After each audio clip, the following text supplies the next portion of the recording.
il est temps de vous parler de comment choisir les crypto-monnaies. Est-ce qu'on est mieux de choisir des crypto-monnaies qui sont plus vieilles ou des crypto-monnaies qui sont plus neuves? Et je vais vous parler de deux crypto-monnaies que je trouve intéressantes par la suite et d'un narratif même aussi. Donc, remarquez que certaines crypto-monnaies, si on regarde l'histoire, qui n'existent plus, qui sont plus dans le top 100 de CoinGecko, CoinMarketCap, alors qu'il y en a d'autres qui persistent. Donc, on a une théorie là, qui est populaire, qu'il faut acheter des nouveaux projets absolument pour faire de l'argent. Et moi, je vous dis que c'est vrai et c'est pas vrai en même temps, et je vais vous expliquer la nuance et comment faire la réflexion par vous-même. Et avec ce que je vais vous expliquer ici, vous allez être capable de vous-même déterminer si vous devez acheter une crypto-monnaie plus neuve ou plus vieille. Donc, voici ici la courbe du hype. Donc, vous voyez ici, par exemple, on a une nouvelle technologie qui arrive, comme l'intelligence artificielle. Donc là, on surestime la puissance que va avoir l'intelligence artificielle sur le court terme, mais on la sous-estime sur le long terme. Donc, qu'est-ce que ça fait? C'est qu'il y a des projets au début qui vont être innovants, puis après, on va avoir des projets qui vont que mettre le mot intelligence artificielle dans leur site web et qui vont avoir une explosion en prix parce qu'on atteint un maximum d'attentes. Les attentes deviennent surdimensionnées ici et après, ça s'effondre.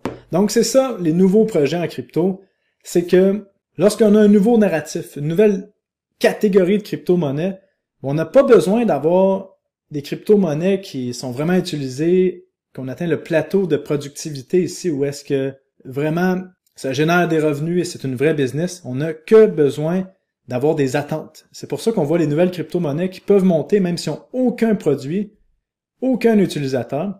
Mais c'est là que, après un cycle, on a la correction. Comme sur Bitcoin, vous le savez, à chaque 4 ans, il y a une grosse correction. On tombe dans la phase de désillusion ici, où est-ce que là, finalement, toutes ces technologies-là sont sous-évaluées. Et là, tous les projets qui étaient que des mots, qu'un site web, brûlent, disparaissent ou tombent de plus en plus désuets ou non pertinents.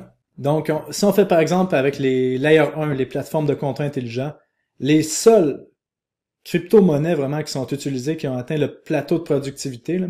Donc, vous le voyez, on avait Ethereum dans le temps. Après ça, on avait les deux compétiteurs principaux, c'était Cardano et Polkadot qui est rendu ici en 20e position. Ethereum a atteint vraiment son plateau de productivité ici. C'est vraiment utilisé. Ça, il n'y a pas de doute là-dessus. Mais Cardano, Polkadot, on peut aller voir leur charte si vous voulez ici. Vous voyez, on a atteint vraiment une excitation en 2018, une autre excitation en 2021, même si Cardano n'était pas vraiment utilisé. Et là, maintenant, ça va prendre des preuves. Si on veut que le prix de Cardano augmente, on veut des applications qui se bâtissent là-dessus. Même chose pour Polkadot. Donc, c'est possible qu'on ait une montée parabolique si toutes les cryptos montent avec Cardano ou Polkadot. Mais, si on veut qu'on dépasse les anciens sommets historiques, ça va prendre une réelle utilisation de ces protocoles-là. Et les seules plateformes de contrats intelligents vraiment qui ont atteint le plateau de productivité ici, c'est Ethereum, Solana, vraiment.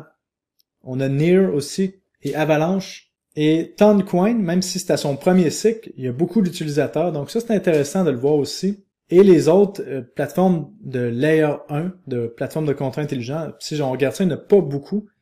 Et là, c'est à vous vraiment de vous dire où est-ce qu'on est rendu dans la charte qu'on voit ici. Donc c'est pour ça que les nouveaux narratifs, toutes les nouvelles cryptos vont exploser, mais les anciens narratifs comme la finance décentralisée que je vous parlais dans la vidéo juste ici, qui est en train d'exploser, comme on voit un projet comme Aave par exemple. Aave dans sa montée initiale ici, a fait x300, on voit pas la charte complète, quand ça s'appelait Land.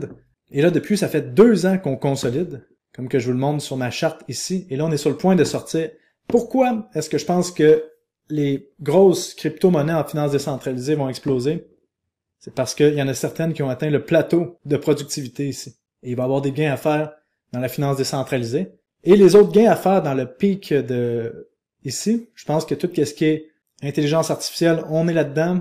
Tout ce qui est tokenisation d'actifs réels, on est encore là-dedans.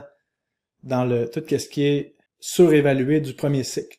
Donc, il va y avoir probablement une correction jusqu'à 2026 à un moment donné, après la fin de ce cycle aussi ici.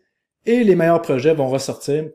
Et là, ça va être encore une fois des aubaines probablement en 2026 pour acheter tout ça.